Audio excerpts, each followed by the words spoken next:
So one of my favorite books is called The Snowball by Alice Schroeder, and this is a book that documents Warren Buffett's life, and it's probably the thickest book on Warren Buffett. There's hundreds that have been written, but this is, out of all of them, the most comprehensive book. So if you want to learn all about his career and how he amassed billions of dollars, and also learn more about his upbringing and family life, then this is the book for you. But one of my favorite passages in the book is the part that talks about how Warren Buffett first met Bill Gates.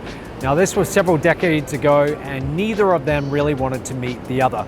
Warren Buffett is an investor, and he has, for most of his career, invested in what many people would call more boring companies. So he's not investing in cutting edge, cryptocurrencies or tech companies or anything like that, typically, although he did later invest in Apple. But for the majority of his company, he was investing in things like See's Candy, Coca-Cola, American Express, railways, things like that. And so one thing that he's done all of his career is he reads a lot. And when I say a lot, I'm talking about hours upon hours every single day. It takes up most of his time. He sits in his office and he reads reports. He reads books about companies written by founders and other people. He reads a lot of financial statements, but he just reads and reads and reads, and he takes in all this information.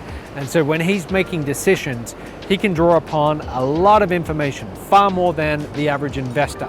And so if you were a fly on the wall of Warren Buffett's office, you might be a little bit disappointed. You might think that this billionaire investor would have all these screens and there would be a flurry of activity and phones going off and people scurrying about, but really it's mainly just him sitting there reading in silence. There's not a phone going off every 5 minutes. Now, on the other hand, someone like Bill Gates, prior to meeting Warren Buffett, he was a productivity machine. This was someone who is quite famous for saying that in his 20s, he never took a holiday, never. And so he would have his entire days, weeks, months, I believe, for the entire next year planned out, and it was planned out right down to, I read somewhere, down to 5-minute chunks, although I don't quite believe that.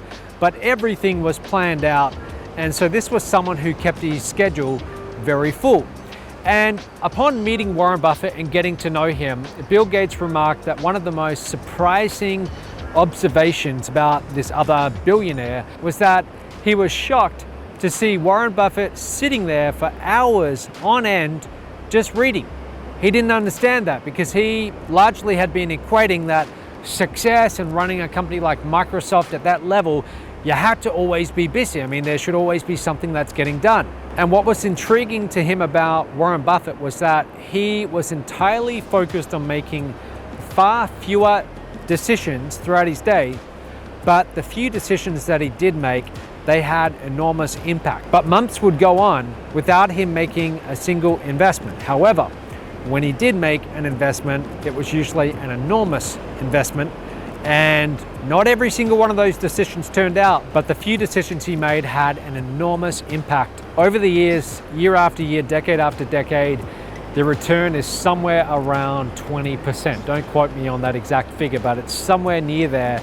And that is just completely unheard of in that world. So what's the lesson here? The lesson for you, the lesson for me, the lesson for all of us is that don't equate being super successful, being extremely productive with being busy, scurrying about like an ant. Instead, it's all about the quality of what you do. You've all heard of the 80-20 principle. In reality, it's more like the 99-1 principle, where a very small percentage of your day produces the vast majority of results.